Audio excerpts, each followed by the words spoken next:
Hey guys, welcome to week 2 of the self-therapy tarot course.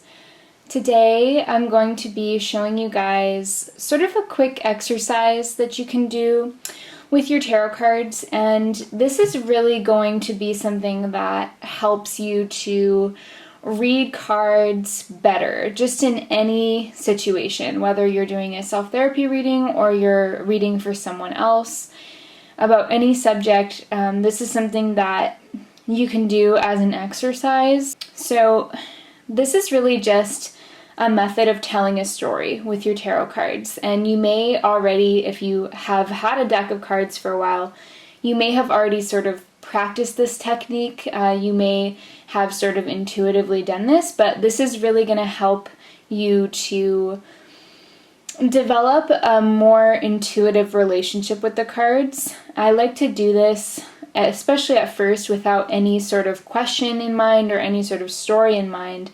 We just really want to approach the cards as if they are telling us a story, and we just use our imagination. So there's really no way to get this wrong. There's no wrong answer here. It's just about connecting the cards into a story. Okay, so let's begin. I'm not going to do reversals because I just don't feel like it's necessary, but you guys can use reversals if you want. So we have the Emperor as the first card. So to me, I feel like this is a story about someone who is very well established in their kind of field. So the story that's coming to my mind is somebody who is a manager, someone who manages in a large company, and he's achieved some level of status within the company. So he manages other people, and he's got kind of a good situation going on. So that's sort of where we're starting out with our story. Let's see what happens next. Okay, so we have the Hierophant. So you can use traditional definitions, or you can just kind of look at the card and see what comes to you. For me, I feel like this person has like another, almost like a superior coming into his life. Like, so he's the manager, but then the Hierophant person feels like someone that's even higher up. Maybe this person is the CEO or one of the shareholders of the company, or someone who just comes in and starts telling this person what to do and kind of changing things that this person has set up. So that could cause a little bit of an issue. Let's see.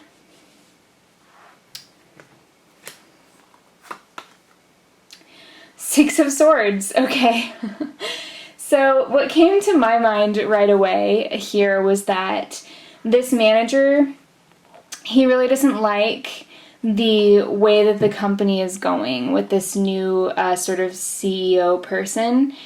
He doesn't get along with this person's tactics, and it feels like there's been a real butting of heads between these two people. So now our Emperor person is leaving his sort of position of high status, and he's actually leaving the company. So that's sort of him in the boat, kind of going away. So let's see kind of where he's going. I'll shuffle a bit more. You don't have to shuffle with this technique because, you know, your cards are probably already in a random set anyway, but I just felt like it. So, oh my gosh, and we have Nine of Cups.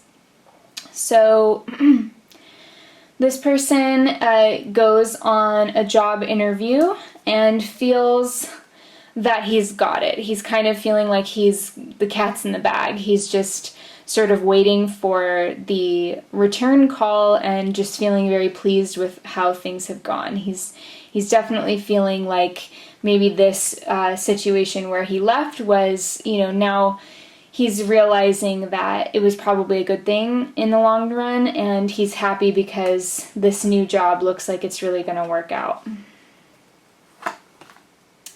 And we have the Sun. So since I'm not reading reversals, this card does feel like a new beginning to me. This person really shines. He does get the job, and he's really enjoying it. He's able to really share his gifts. And if we look at kind of the difference between like where our main character was kind of starting out, he's in this sort of rigid environment. He maybe had some kind of approach to work that was very kind of rigid and sort of not that fun, not that much of putting him in a position to really use his full gifts and tendencies. He actually maybe was very confined. Even though he was in a leadership position, his hands were tied almost. That's how it feels when you compare that to the Sun card, which is a card of, freshness. We see this person showing up as almost like a playful child in a way. Like there aren't even reins on this horse, so he's very open and free to sort of play around with things and very accepted, in this new environment. So he's actually having a lot more fun. Let's see what comes next.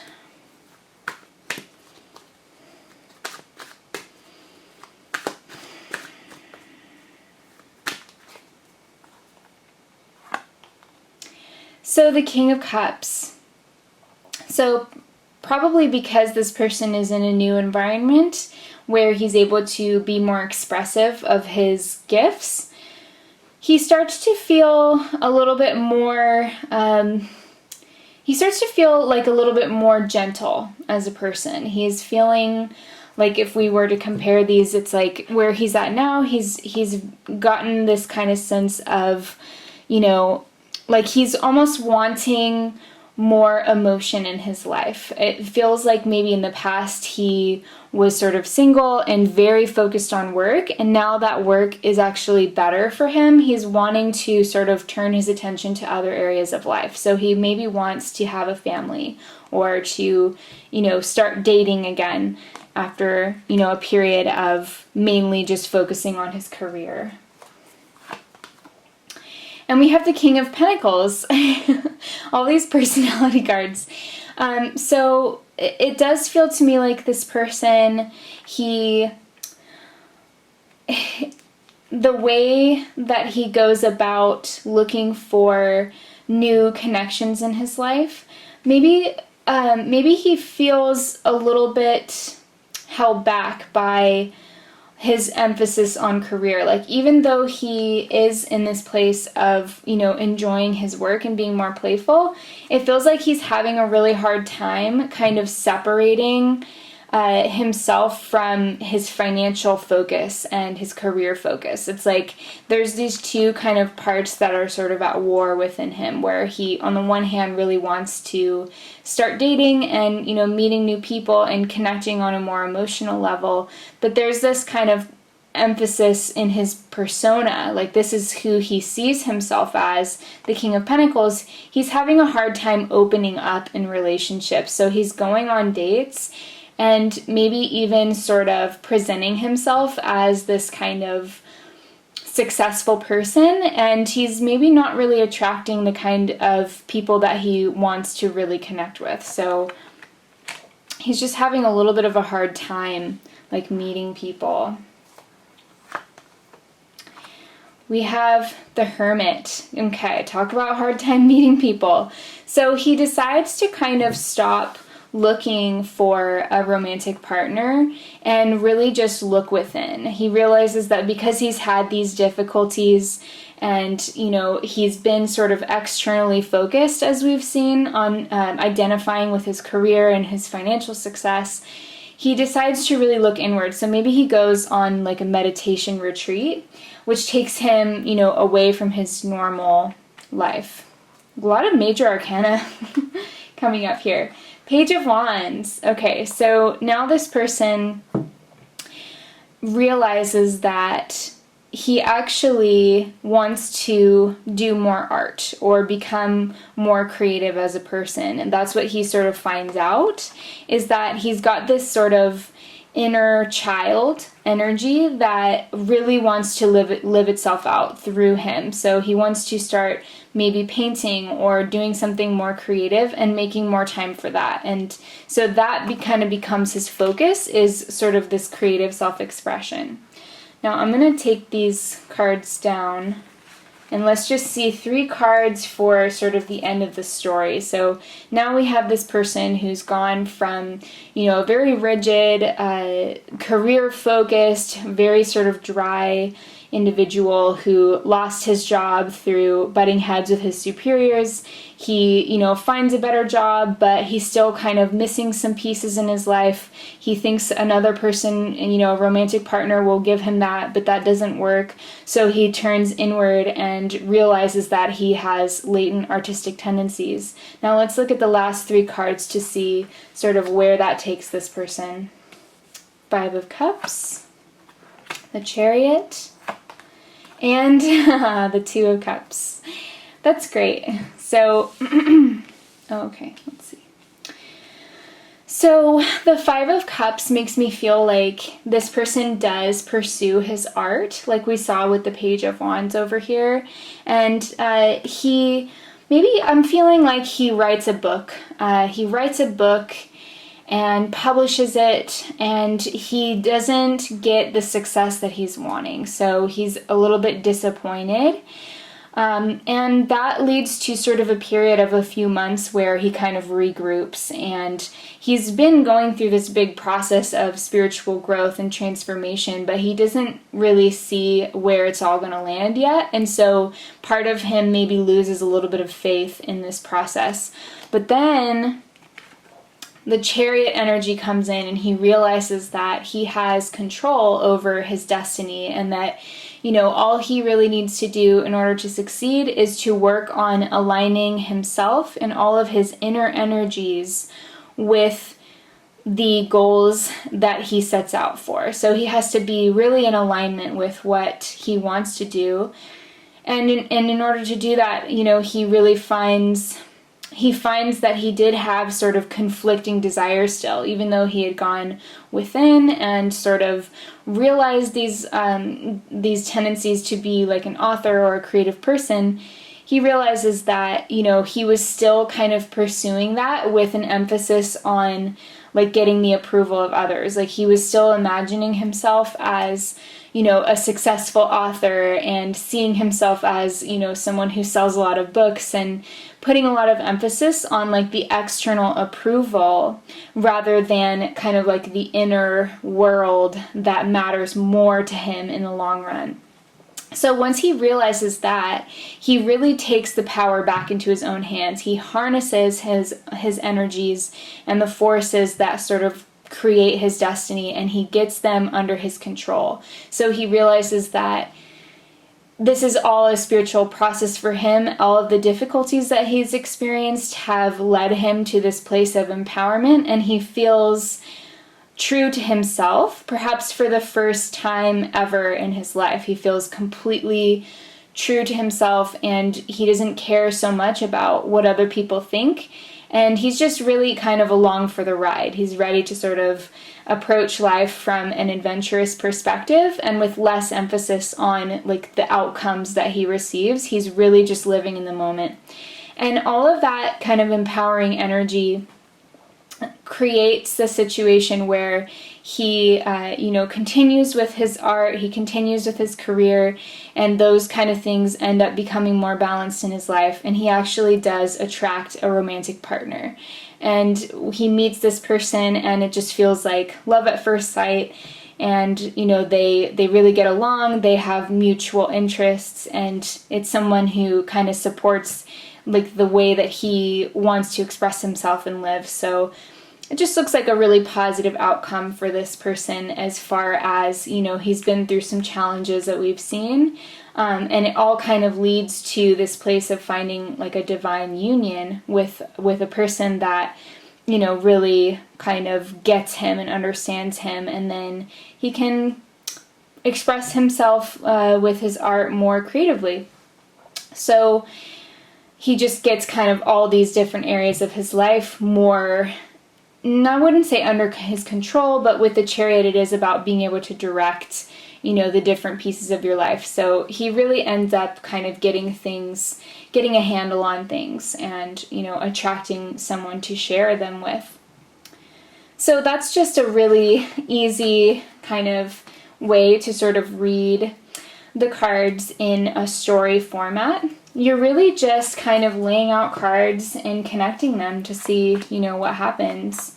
So we've got, I'll do a really quick one here.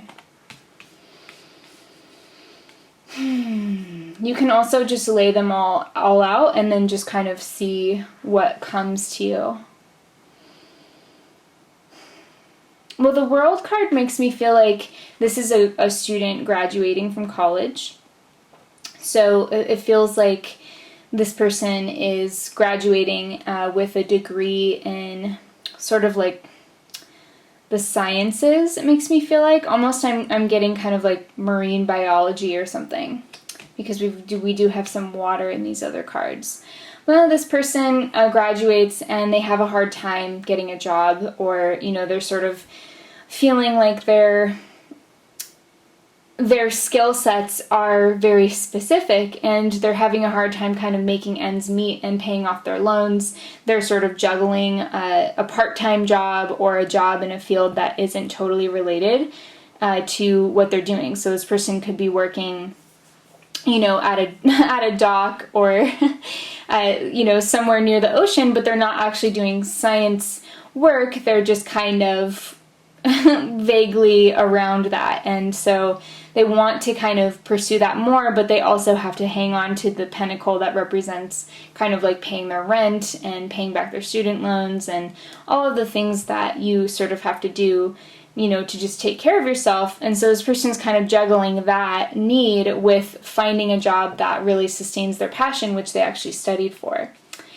I do feel that this person eventually does get into a position where they are able to, work within that field, within that marine biology field or that science field that they graduated with a degree with. But seems to be a period in the interim where they really just have to kind of like be careful about how they spend their money. They hang on to what they have and they live very simply.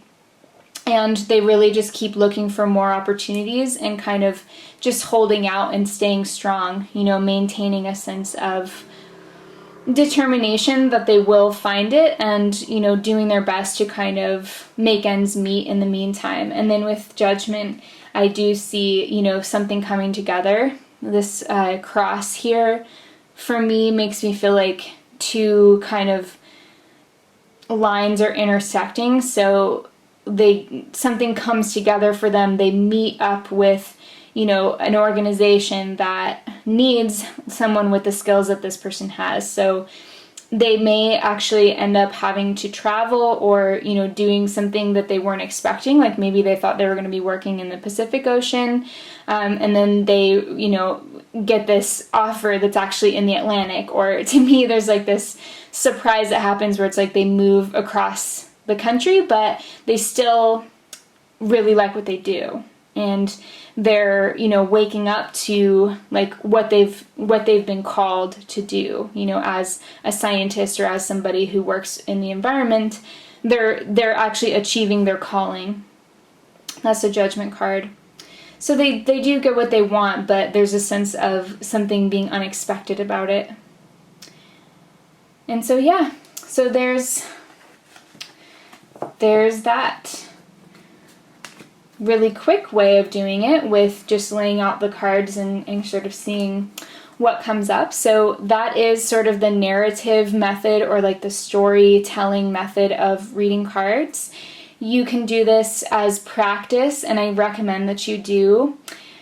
And you'll find that as you sort of develop this, it's going to become something that you do intuitively. It's going to be something that you don't even think about doing it. It happens naturally when you're doing readings for yourself or for clients or, whoever you're reading for. You're going to feel how things progress in terms of the energy of the spread. And also, of course, if you're doing a past, present, future spread, that's naturally kind of a storytelling spread because you're looking at sort of a progression of events. So you'll definitely use this skill, and it might seem really, really simple, but keep at it and, honor the practice of this, because it will make you a better reader, even though it might seem really, really simple in the beginning.